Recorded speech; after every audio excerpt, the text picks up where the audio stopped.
ရော့ကာဟာကျောင်းဖေးရရောက်လို့အိမ်ပြန်လာတာဖြစ်ပြီးသူ့ကိုလာကြတာကတော့သူတို့အိမ်ကအိမ်ဖော်မလေးပဲဖြစ်ပါတယ်ရော့ကာကတော့အဲ့ဒီအိမ်ဖော်မလေးကိုကြည့်ပြီးစိတ်ထဲမှာတော်တော်လေးကိုသဘောကျပြီးပြောနေတာပါအိမ်ရောက်လို့သူ့အမေနဲ့တွေ့တဲ့အခါမှာတော့ပြဿနာတစ်ခုတက်ပါလေတော့ဘာလို့လဲဆိုတော့ရော့ကာရဲ့ဘောင်းဘီကစိုးနေတာကိုသူ့အမေကမြင်သွားလို့ပါတကယ်တော့ရော့ကာဟာလမ်းမှာအိမ်ဖော်မလေးကိုကြည့်ရင်လည်းစိတ်လှုပ်ရှားလွန်းလို့ဘောင်းဘီမှာအမတ်မထင်စွန့်ထွက်သွားတာကိုသူ့အမေကရိပ်မိသွားတာပဲဖြစ်ပါတယ်အိမ်ထဲရောက်တော့သူကသူ့အမမနဲ့တွေ့ပါတယ်သူ့အမမကရော့ကာကိုအိမ်ပတ်ဝန်းကျင်နဲ့အိမ်နောက်ကတောအုပ်လေးတွေကိုလိုက်ပို့ပြီးရှောက်ပြပါတယ်တောထဲရောက်တဲ့အခါမှာတော့စောစောကအိမ်ဖော်မလေးနဲ့ထပ်တွေ့ပြန်ပါတယ်အဲ့ဒီအချိန်မှာပဲအိမ်ဖော်မလေးကအရေးကြီးကိစ္စတစ်ခုရှိလို့ဆိုပြီးချက်ချင်းပြေးထွက်သွားပါတယ်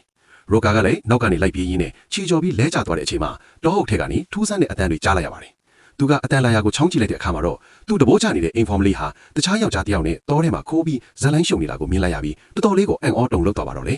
အဲ့ဒီညသူအိမ်ကအခန်းထဲမှာရှိနေတော့ထူးဆန်းတဲ့အတန်းတွေကိုထပ်ကြားရပြန်ပါတယ်သူကအခန်းတကားကိုအသားလေးဟာပြီးအပြင်ကိုချောင်းကြည့်လိုက်တဲ့အခါမှာတော့အိမ်ဖော်မလေးဟာသူ့အခန်းထဲကနေတဝက်လောက်ထွက်နေပြီးတစုံတစ်ယောက်နဲ့အချက်ခန်းဖွင့်နေတာကိုထပ်ပြီးတွေ့လိုက်ရပြန်ပါတော့လေအဲ့ဒီညသူတို့မောင်နှမနဲ့ရောက်အတူတူအိမ်နေတော့သူ့အမမကရိုကာကိုထူးဆန်းတဲ့လျှို့ဝှက်ချက်တစ်ခုပြောပြပါတယ်အဲ့ဒါကတော့သူတို့အိမ်မှာနေတဲ့အန်တီဟာအခုထိအပြိုစင် Virgin စစ်စစ်ကြီးရှိနေသေးတယ်ဆိုတာပါပဲနောက်တနေ့မနေ့မှာတော့သူ့အမမကသူ့ကိုတောထဲထပ်ခေါ်သွားပြန်ပါတယ်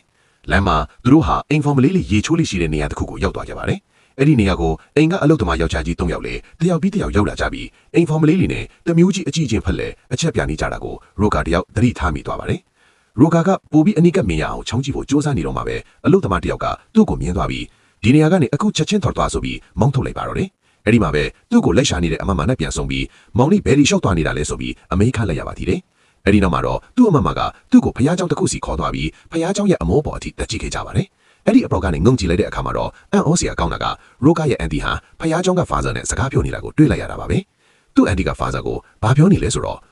ရိုကာဒီမျိုးကိုရောက်လာကြတဲ့ကကျမသူ့ကိုအရန်သဘောချနေတာသူ့ကိုမြင်ရင်ကျမစိတ်တွေထိမ့်မရပဲညတိုင်းကိုသူ့အနာမှာပဲကုံဆုံးကျင်မိတယ်တဲ့ဒီစကားကိုကြားလိုက်ရတဲ့ရိုကာတယောက်တော့တကယ့်ကိုအန်အားတင်ပြီးပါဇက်ဟောင်းသားဖြစ်သွားရပါတယ်အဲ့ဒီချိန်ကစပြီးရိုကာဟာသူ့အန်တီကိုပိုပြီးစိတ်ဝင်တဆိုင်နဲ့အနီးကစောင့်ကြည့်ဖို့ကြိုးစားပါတော့တယ်ရိုကာတယောက်သူ့အန်တီကိုတေးတေးချာချာမြင်ရအောင်အနီးကချောင်းကြည့်ဖို့ကြိုးစားရင်းနဲ့မတော်တဆချေချောပြီးဖះเจ้าကဖာသာရှိမှဇောက်ထုံးကြည့်ပြုတ်သွားပါတော့တယ်အဲ့ဒီမှာရင်ဖာသာကသူ့ကိုဖမ်းမိသွားပြီးရိုကာရဲ့အမေစီကိုတိုင်တော်ပါတော့တယ်သူ့အမေကဒီကောင်လေးကိုဘလို့ပြစ်ဒဏ်ပေးရမလဲလို့မေးတဲ့အခါမှာတော့ဖာသာကသူ့ကိုနှုတ်ကြောကနေအချက်တရရရမယ်လို့အမိန့်ချလိုက်ပါတယ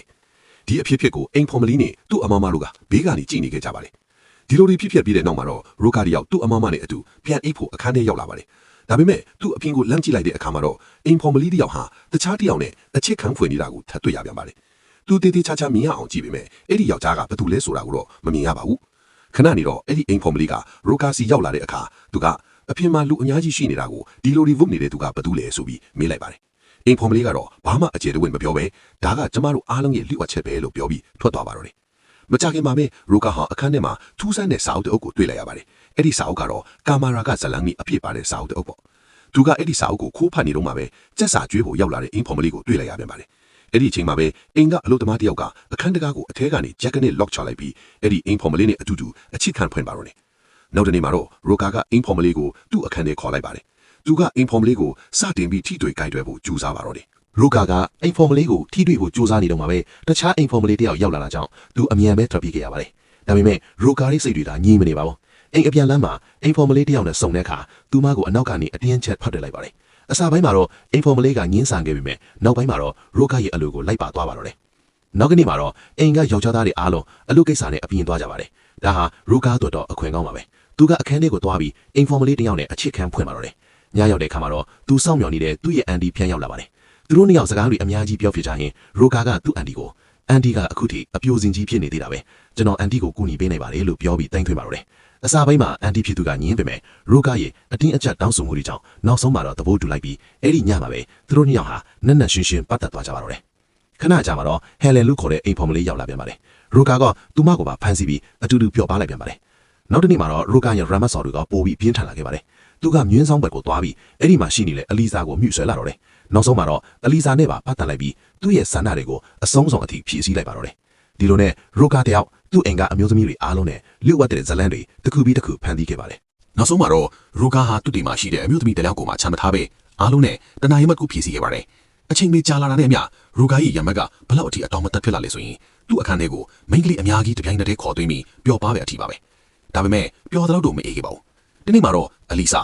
ဇာကရိုကာစီလာပြီးသူမမှာကိုဝင်ရှိနေပြီလို့ပြောလိုက်တဲ့အခါ ရိုကာတယောက်လန့်ဖြတ်သွားပါတော့တယ်ပြဿနာကအဲ့ဒီမှာလည်းမရပါဘူးနောက်တနေ့မှာနောက်ထပ် informal တယောက်ကလည်းသူ့မမှာကိုဝင်ရှိနေပြီလို့လာပြောပြန်ပါတယ်အဆိုးဆုံးကတော့သူ့ရဲ့အန်တီပါရှောက်လာပြီးအန်တီလည်းကိုဝင်ရှိနေပြီလို့ပြောလိုက်တာပါပဲအခုမှပဲရိုကာတယောက်တိလိုက်ရတာကသူပတ်ထခဲ့သမျှအမျိုးသမီးတိုင်းမှာကိုဝင်တွေအတီးတီးဂျန်ရက်ခဲ့ပြီဆိုတာပါပဲအဲ့ဒီချိန်မှာပဲသူ့ရဲ့ចောင်းပရက်ကကုံဆုံးသွားခဲ့ပါပြီចောင်းပြန်တတ်ဖို့ပြင်ဆင်နေတော့မှတော့နောက်ထပ်မိန်းကလေးတယောက်ကရောက်လာပြီးဒါမောင်လေးရဲ့ကလေးပဲလို့ထပ်ပြောတဲ့အခါရိုကာတယောက်လုံးဝကိုစွန့်ထားသွားပါတော့တယ်ဒါပေမဲ့ရိုကာကတော့ဘသူ့ကိုမှတာဝန်မယူခဲ့ပါဘူးကိုဝင်ရှိနေတဲ့အမျိုးသမီးတွေကိုအိမ်မှာဒီတိုင်းပဲပြစ်ထားခဲ့ပြီးသူကတော့ဘာမှမဖြစ်ခဲ့တယ်လို့မျိုးចောင်းပြန်တက်ဖို့ထွက်ခွာသွားပါတော့တယ်ဒီလိုမျိုးတာဝန်မဲ့တဲ့လုပ်ရည်ကြီးနေတယ်ပဲဒီဇလန်းကြီးကပြီးဆုံးသွားခဲ့ပါပြီ